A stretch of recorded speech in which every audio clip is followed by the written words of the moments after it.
Ideal care institute के online platform पे आपका स्वागत है। मैं कर्मवीर चौरसिया। आज हम आपको मैथ का इम्पोर्टेंट फार्मूले पढ़ाएंगे जो क्लास 9th के सारे फार्मूले हैं। ठीक है, सबसे पहले हम डिस्कस करेंगे एक्सपोनेंट्स ऑफ रियल नंबर, वास्तविक संख्याओं के घातांक का जो फार्मूला है। सबसे पहले ए की पावर एम गुणे ए की पावर एन अगर होगा तो बराबर हो जाएगा ए की पावर एम प्लस एन। ठीक है, फिर नेक्स्ट देखेंगे ए की पावर एम अपॉन ए की पावर एन बराबर होगा बेटा ए की पावर एम माइनस एन। अगर ये डिवाइड करेगा तो एम में से एन घट जाएगा। अगर मल्टीपल करेगा, अगर बेस समान होगा और घातांक मल्टीपल करेंगी तो दोनों जुड़ जाएंगे आपस में।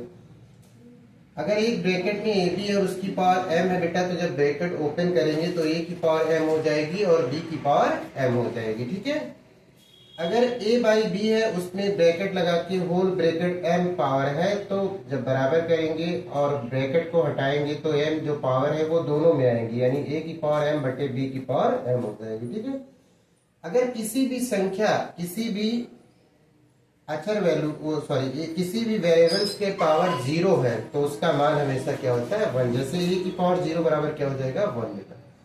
फिर नेक्स्ट देखेंगे a की पावर m होल ब्रैकेट ए की पावर एन होगा तो ए की पावर एम गुणे एन हो जाएगा, यानी ए की पावर एम इंटू एन हो जाएगा। फिर फोर्थ चैप्टर देखते हैं एल्जेब्रिक एंटिटीज में जो इंपॉर्टेंट फार्मूले हैं, जैसे x प्लस वाई का होल स्क्वायर बराबर हो जाएगा x square plus y square plus 2x y. x minus y का होल स्क्वायर क्या हो जाएगा बेटा x square plus y square minus 2x y. मतलब यहाँ पर प्लस है तो ये प्लस 2x वाई होगा और यहाँ पर माइनस होगा तो माइनस 2x वाई होगा। फिर x plus y plus z का होल स्क्वायर बराबर क्या हो जाएगा बेटा x square plus y square plus z square plus 2x y plus 2y z plus 2z x। ठीक है, फिर नेक्स्ट देखेंगे बेटा x square minus y square बराबर क्या होगा, एक ब्रैकेट में x प्लस वाई और एक ब्रैकेट में x माइनस वाई। फिर x प्लस वाई का होल क्यूब का फार्मूला देखेंगे तो इसमें जब पावर 3 होती है बेटा तो x की पावर 3 प्लस y की पावर 3 प्लस 3xy ब्रैकेट में x प्लस वाई। इसको एक तरीके से और कर लेते हैं, जब हम 3xy का अंदर मल्टीप्लाई कर लेते हैं तो नेक्स्ट फार्मूला बनेगा x cube plus y cube plus 3x square y plus 3xy square. ठीक है, नेक्स्ट फार्मूला देखेंगे बेटा x माइनस वाई की पावर 3 बराबर क्या हो जाएगा x cube minus y cube minus 3xy और ब्रैकेट में x minus y. X cube minus y cube minus 3x square y plus 3xy square. जब हम माइनस 3xy का अंदर मल्टीप्लाई करेंगे तो नेक्स्ट फार्मूला आएगा।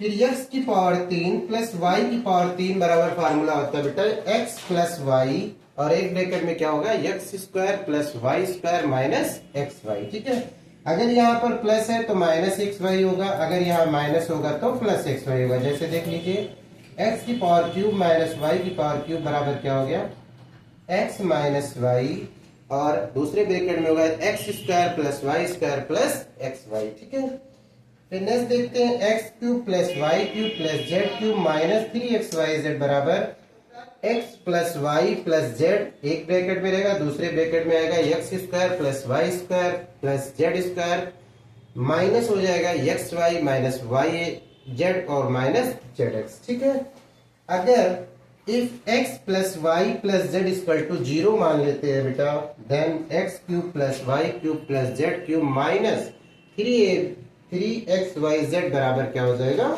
0। ठीक है, फिर नेक्स्ट हम देखते हैं बेटा अगर x प्लस a का गुणा x प्लस b में करते हैं तो पहला पद दोनों में गुणा करेगा बेटा तो x का x में गुणा x स्क्वायर होगा, फिर x का b में गुणा करेंगे तो bx हो जाएगा। फिर दूसरे पद को लेंगे, पहले x में गुणा कराएंगे तो ax हो जाएगा, फिर a का b में करेंगे तो ab हो जाएगा। फिर x स्क्वायर प्लस इसमें दोनों में से x कॉमन है बेटा तो x कॉमन लेंगे तो b प्लस a आंसर आ जाएगा। ठीक है, कंडीशन फर्स्ट ये कुछ फार्मूले हैं जो आते हैं पेपर में, वो x प्लस 1 बाई एक्स बराबर अगर n दिया हो बेटा तो x square plus 1 by x square का मान होता है n स्क्वायर माइनस 2। कंडीशन 2 क्या है बेटा x minus 1 by x equal to 1 n अगर दिया है तो x square plus 1 by x square equal to हो जाएगा n स्क्वायर प्लस 2। ठीक है, नेक्स्ट हम देखेंगे बेटा 2D आकृति में एक आकृति देखेंगे सर्किल। वृत्त क्या होता है बेटा? तो वृत्त में सबसे पहले केंद्र से जो बिंदु परिधि तक आता है उसे रेडियस बोला जाता है बेटा। तो सबसे पहले हम निकालेंगे सरकमफेरेंस ऑफ सर्कल। तो वृत्त की परिधि क्या होती है बेटा? 2πr। उसके बाद नेक्स्ट क्या देखेंगे? Area of circle. Area of circle बराबर क्या होता है? πr²। ठीक है। फिर एरिया ऑफ सर्कल सेगमेंट, जिसको त्रिज्यखंड का क्षेत्रफल बोलते हैं बेटा।